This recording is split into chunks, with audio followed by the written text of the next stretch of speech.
Oke guys, sebelum kita mulai ada baiknya dibantu like video ini, dan bagi yang baru bergabung silahkan tekan dulu tombol subscribe dan aktifkan loncengnya.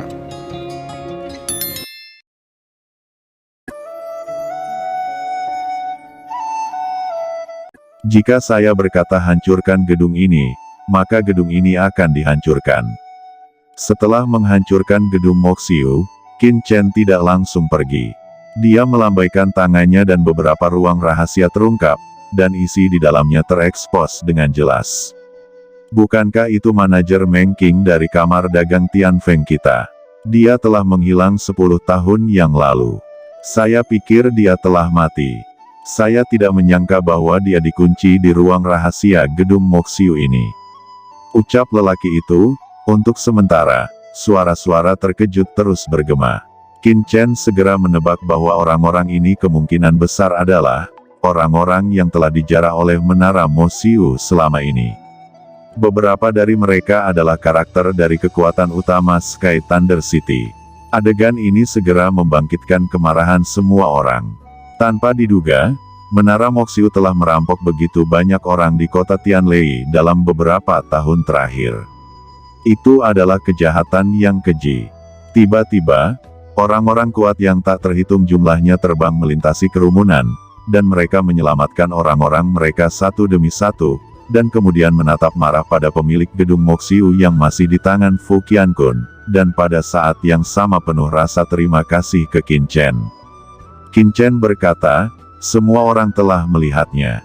Bagaimana kejamnya gedung Moxiu beroperasi. Jika kalian tidak keberatan, hancurkan cabang-cabang gedung Moxiu lainnya di kota ini untukku. Orang-orang yang hadir berseru karena semangat. Qin Chen melanjutkan, baiklah, tapi ketika kalian semua telah menghancurkan cabang-cabang itu, serahkan tanahnya untuk kami bangun sebuah organisasi Orde Hitam. Di sana, kalian dapat datang dan pergi dengan bebas untuk berlatih, dan kalian dapat berkonsultasi tentang obat dan garis keturunan apapun, sebagai bakti kami kepada semua orang di kota Tianlei ini. Ucap Qin Chen dengan lantang. Kata-kata Qin Chen segera menyebabkan gelombang besar di kerumunan. Qin Chen terlihat masih sangat muda, dan para pelayan di sekitarnya dapat membunuh Presiden Lu Sa dan menangkap penguasa Menara Moxiu. Itu pasti akan menjadi berkah bagi Sky Thunder City. Saat ini, Kaisar Yin Leng Wu dan Kaisar Fat Wu si penjual budak, diam-diam ingin pergi dari sini. Tapi, sebelum mereka bisa pergi, Qin Chen muncul di depan mereka. Dan berkata, kalian berdua telah memenjarakan teman Ben Shao sebelumnya, dan sekarang kalian ingin melarikan diri. Mereka berdua berkeringat di sekujur tubuhnya, dia buru-buru mengepalkan tinjunya dan memberi hormat kepada Qin Chen, lalu berkata, hehe, Tuan Muda, saya sangat ceroboh sebelumnya. Aku memang telah memenjarakan teman-teman Shao Chen, tapi tolong jangan salah paham dulu, teman-teman Anda dijual ke rumah budak kami oleh orang lain. Kami bersedia memberikan kompensasi kepada Shao Chen untuk semua kerugian. Ketika Qin Chen hendak meminta pihak lain untuk membayar kompensasi, Xiao Wuxiang tiba-tiba berkata, Tuan Chen, meskipun rumah budak menangkap kami, mereka tidak menyiksa kami, dan mereka hanyalah agen. Qin Chen melirik Xiao Wuxiang dengan rasa kagum. Dia tidak pernah berpikir bahwa Xiao Wuxiang telah tumbuh dewasa. Benar saja, setelah mendengar kalimat ini, Kaisar Wu Yinleng sangat gembira. Dia segera berkata, Tuan Chen, temanmu benar. Rumah budak kami dan para bandit hanyalah hubungan kerjasama. Jangan khawatir, kami selalu ingat kelompok bandit yang menjual mereka, dan kami akan memberi Anda penjelasan. Qin Chen menyipitkan matanya, tetapi tidak mengatakan apa-apa. Pada saat ini, tawa keras tiba-tiba terdengar, kerumunan bubar, dan tiba-tiba seorang pria kekar yang tampak berani muncul di lapangan. Itu adalah seorang Wu di tahap akhir. Di sampingnya, ada juga sekelompok pria kuat Wu di lainnya, masing-masing dengan aura yang luar biasa. Salam hormat Wakil Presiden, ucap Kaisar Yin Leng Wu, dan Kaisar Fat Wu sangat gembira dan buru-buru maju untuk memberi hormat. Pria kekar itu memberi mereka pandangan dingin dan berkata, "Orang yang tidak tahu apa yang baik atau buruk, kalian telah menyinggung Tuan Chen, pergi dari sini." Kemudian pria itu datang ke Qin Chen dan tertawa. Dia berkata, "Tuan muda Chen ini memang pria muda yang tampan.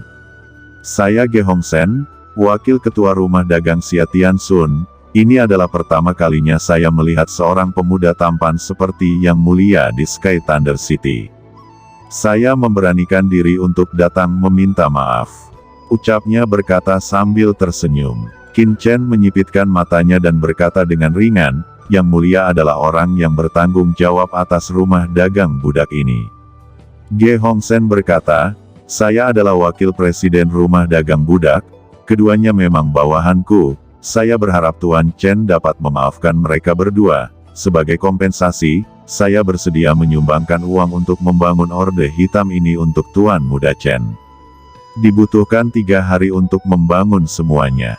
Jauh lebih nyaman daripada Master Chen membangun sendiri. Bagaimana menurut Tuan Chen?" Ucap Ge Hongsen tertawa terbahak-bahak. Qin Chen berkata, "Haha, baiklah Wakil Presiden Ge, untungnya, Wakil Presiden Ge ada di sini." Ge Hongsen menyipitkan matanya, lalu berkata, "Tuan muda Chen benar-benar murah hati, saya tidak tahu apakah Tuan muda Chen punya waktu. Ge ingin mengundang Tuan muda Chen ke gedung saya," ucap Ge Hongsen. Qin Chen menjawab, "Terima kasih, Wakil Presiden Ge, saya memiliki hal-hal lain, jadi saya tidak bisa pergi. Untuk saat ini, saya akan tinggal di kota Tianlei selama beberapa hari lagi. Jika ada perlu sesuatu, Wakil Presiden bisa datang ke penginapan tempat kami menginap." Jawab Qin Chen menolak. Qin Chen tahu bahwa dengan status Ge Hongsen, akan mudah untuk menemukan dirinya di Sky Thunder City. Ge Hongsen tidak banyak bicara, berbalik dan pergi. Qin Chen dan yang lainnya juga tidak tetap tinggal, dia pergi menemukan penginapan terbaik di Sky Thunder City. Setelah melakukan semua ini, Qin Chen akhirnya tenang dan memanggil Xiao Wuxiang dan murid lainnya. Qin Chen berkata, "Aku akan menyembuhkan lukamu dulu." Setelah hanya beberapa jam, luka Xiao Wuxiang dan yang lainnya disembuhkan oleh Qin Chen, dan semuanya penuh energi. "Terima kasih Chen Sao," ucap mereka semua berlutut dengan penuh semangat. Qin Chen berkata, "Bangunlah, ini adalah beberapa pil, yang bisa menghilangkan luka di wajahmu dan mengembalikan penampilan aslimu." Kemudian Qin Chen mengeluarkan beberapa pil dan membagikannya kepada Xiao Wurou dan Zheng Ruohan. Tubuh mereka berdua gemetar karena kegembiraan, dan dengan penuh semangat meminum pil itu. Qin Chen bertanya kepada Xiao Wuxiang beberapa pertanyaan lagi tentang budak hitam, tetapi Xiao Wuxiang tidak memiliki berita tentang budak hitam sama sekali. Dia hanya tahu bahwa kesepakatannya adalah bahwa semua orang akan bertemu di sini. "Qin Chen, apakah penting bagi kita membangun organisasi di kota Guntur ini?" tanya Fu Qiankun setelah Xiao Wuxiang dan yang lainnya bubar. Qin Chen mengangguk dan berkata, "Tentu saja, kota Guntur adalah tempat persembunyian yang sangat baik, dan gedung Moxiu jelas terkait erat dengan istana berkabut. Jika itu bisa berkembang di sini, itu akan berguna bagi kita melawan istana berkabut. Maka dari itu, Orde Hitam akan diserahkan kepada Anda. Dengan pencapaian garis keturunan Anda pasti dapat memulai reputasi Orde Hitam dan menjadi kekuatan garis keturunan teratas di kota Guntur ini." Fu Qiankun terdiam, dia yang pernah menjadi presiden Tanah Suci Darah, tentu saja tidak masalah, dan Qin Chen terlalu muda untuk menjadi pemimpin, lagi pula, Fu Qiankun tidak begitu tertarik memasuki Laut Guntur. Dia telah memasuki Laut Guntur 2 kali sebelumnya. Tugas paling mendesak sekarang adalah menyembuhkan lukanya dan memulihkan basis kultivasinya sendiri. Qin Chen berkata, "Mari kita interogasi pemilik gedung Moxiu terlebih dahulu." Pada saat berikutnya, dia dan Fu Qiankun memasuki Cakram Giok. 3 hari kemudian, Wakil Presiden Ge Hongsen datang ke Qin Chen, dan memberitahu bahwa bangunan Orde Hitam telah didirikan. Sekarang Orde Hitam telah dibangun, Qin Chen dan rombongannya juga pindah ke Orde Hitam. Alasan mengapa Qin Chen tinggal di sini sebenarnya untuk menunggu dan melihat apakah budak hitam akan ditemukan. Sekarang 3 hari telah berlalu, tetapi budak hitam itu belum ditemukan. Qin Chen cukup kecewa di hatinya, tetapi dia juga tahu bahwa dia tidak bisa menunda lebih lama lagi. Setelah 2 hari, dia harus memasuki Laut Guntur dan menyerahkan segala pengaturan kepada Fu Qiankun. Qin Chen mengundang Ge Hongsen ke Orde Hitam. Setelah kedua belah pihak bertukar salam untuk sementara waktu, Ge Hongsen mengeluarkan kotak kayu Qian dan mendorongnya ke depan Qin Chen sambil berkata, "Tuan Muda Chen, ini adalah buah tangan dari gedung Tiansun saya untuk Tuan Muda Chen, tolong diambil." Qin Chen merasa agak aneh. Gedung Tiansun telah menyiapkan bangunan Orde Hitam. Mengapa dia masih memberinya sesuatu yang berharga lainnya? Apakah dia ingin saya bergabung dengan gedung Tiansun miliknya? Gumam Qin Chen. Ada batasan pada kotak Qian ini, tetapi batasannya sangat sederhana. Kekuatan jiwa Qin Chen menembus batasan kotak giok dan melihat isinya dengan jelas. Di dalam kotak giok Qian ada pisau hijau tipis, seperti pisau terbang, sangat halus. Ternyata itu adalah artefak tingkat kaisar. Qin Chen berkata, "Apa maksud Wakil Presiden Ge? Karena Wakil Ge telah membantu membangun, maka keluhan antara saya dan Tiansun telah diselesaikan." Ge Hongsen tercengang sejenak. Qin Chen bahkan tidak membuka kotak giok, dan mengatakan bahwa hadiah itu tidak pantas diterimanya. Apa artinya ini? Bukankah kekuatan spiritual Qin Chen dapat menembus larangan kotak giok? Dia masih tidak bisa mempercayainya. Ge Hongsen berkata, "Tuan Muda Chen, ada artefak kekaisaran kuno, yang diperoleh dari Laut Guntur oleh orang-orang Tiansun saya. Kali ini saya berikan kepada Tuan Muda Chen, hanya sebagai tanda pertemanan, tolong diterima." Qin Chen mengangkat tangannya dan berkata, "Apa yang sebenarnya yang diinginkan Wakil Presiden Ge? Lebih baik katakan saja, jika saya bisa membantu, saya akan membantu. Jika saya tidak bisa, maka saya hanya bisa meminta maaf." Mendengar ini, Ge Hongsen memancarkan rasa ketidakberdayaan di matanya, dan harus berkata lagi, "Tuan Muda Chen, apakah kamu datang ke Sky Thunder City kali ini untuk memasuki Lautan Guntur?" Qin Chen mengangguk. "Lalu apakah Tuan Muda Chen tahu asal-usul Lautan Guntur ini?" ucap Ge Hongsen bertanya lagi. Ketika Qin Chen mendengar Ge Hongsen berbicara tentang asal-usul Laut Guntur, dia tiba-tiba sedikit bingung. Asal-usul Laut Guntur adalah misteri di Wuyu, dan tidak ada yang mengetahuinya. Jika ini masalahnya, maka Qin Chen benar-benar akan tertarik. Melihat Qin Chen tampaknya tertarik, Ge Hongsen segera berkata, "Asal-usul Laut Guntur selalu menjadi misteri sebelumnya. Selama bertahun-tahun yang tak terhitung jumlahnya, para praktisi kota Tianlei telah menjelajahi rahasia Laut Guntur. Banyak hal telah digali, dan ada banyak artefak kekaisaran yang didapat.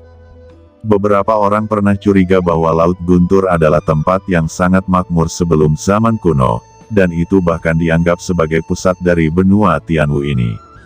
Tuan Muda Chen mungkin tidak percaya, tetapi dalam beberapa ratus tahun terakhir, orang-orang kuat kami di kota Guntur telah menemukan lebih banyak harta dari Lautan Guntur. Bahkan beberapa situs khusus dari zaman kuno telah ditemukan, dan 3 tahun lalu, kota Guntur Langit kami juga menemukan tempat yang disegel di Laut Guntur." Mendengar itu, Qin Chen dan Fu Qiankun saling memandang. Mereka tidak tahu apa yang terjadi 300 tahun terakhir. Ge Hongsen melanjutkan, "Orang yang menemukan tanah yang disegel ini adalah kaisar puncak dari kota Tianlei saya. Namanya Duan Zixin. Dia mengatakan bahwa itu adalah segel luar angkasa yang tersembunyi di Lautan Guntur."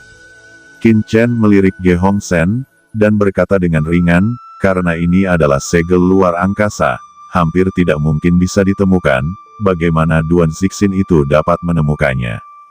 Ge Hongsen buru-buru menjelaskan, ini adalah kebetulan bahwa Duan Zixin dapat menemukan segel luar angkasa. Dia tinggal di Lautan Guntur terlalu lama dan dia mengalami halusinasi. Dia mengorbankan harta yang nyata untuk menyerang halusinasi itu.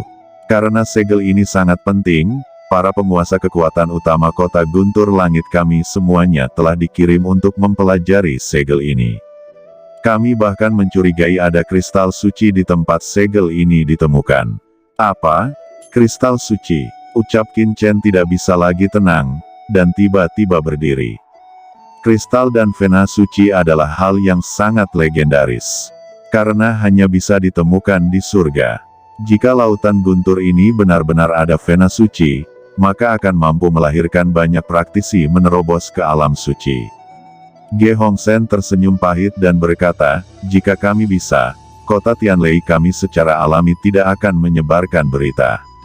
Alasan saya memberitahu Tuan Chen tentang ini adalah karena Presiden Tiansun kami sedang dalam masalah.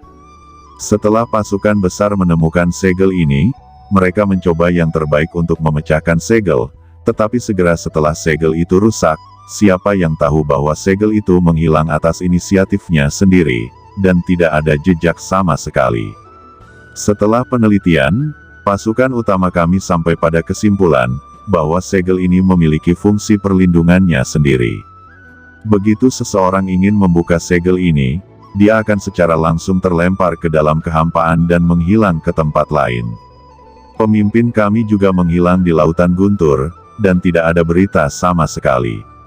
Bukan hanya presiden kami, tetapi orang-orang kuat dari pasukan besar lainnya juga tiba-tiba menghilang.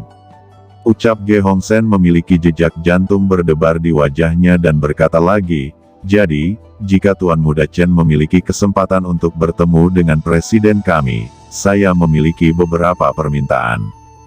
Ge Hongsen segera berdiri ketika dia mengatakan ini, dan memberi hormat kepada Qin Chen dengan sangat hormat. Qin Chen terdiam. Dia tidak menyangka bahwa dia akan mengetahui banyak hal. Apakah itu kristal suci atau vena suci? Itu sangat mengejutkan hatinya, tetapi dia masih memiliki banyak keraguan. Melihat bahwa Qin Chen tidak berbicara untuk waktu yang lama, Ge Hongsen bertanya dengan hati-hati lagi, Master Chen, apa pendapatmu?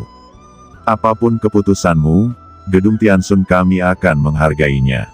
Di samping, Jiruyu dan Yuqiansu melirik Qin Chen dan bergumam, mereka ingin Qin Chen tetap tinggal, tetapi mereka tahu bahwa Qin Chen pasti akan pergi, karena mereka juga tahu efek kristal suci ini pada Qin Chen. Jika Shao Chen tidak memiliki musuh di benua Tianwu, mungkin Shao Chen dapat menahan godaan ini. Tetapi sekarang mereka semua tahu bahwa Shao Chen sedang menghadapi krisis istana berkabut dan kekaisaran Suanyuan. Ini adalah kesempatan untuk saling mengungguli. Yuqiansu berkata, Chen kecil, jangan lupa tujuan kedatangan kita, ucap Yuqiansu. Dia hanya bisa mengingatkan Qin Chen dengan cara ini, sehingga Qin Chen tidak akan pernah melupakan niat aslinya. Ge Hongsen berkata, jika Tuan Muda Chen bersedia pergi ke Laut Guntur untuk mencari presiden kami, saya dan beberapa bawahan saya akan berjanji untuk melindungi Orde Hitam dan orang-orang di sekitar Tuan Muda Chen. Tidak akan ada yang berani mengancam teman-teman Tuan Muda Chen, dan jika kami melanggar sumpah ini, surga akan menghukum kami. Melihat Qin Chen masih ragu-ragu, Ge Hongsen segera bersumpah. Qin Chen mengangguk, bahkan tanpa sumpah Ge Hongsen, dia tetap akan pergi. Namun, dalam rencana sebelumnya, Fu Qiankun tetap tinggal untuk melindungi Xiao Wuxiang dan lainnya, tetapi sekarang sepertinya itu tidak mungkin lagi. Dengan kesempatan seperti itu, Fu Qiankun tidak akan mau tetap tinggal.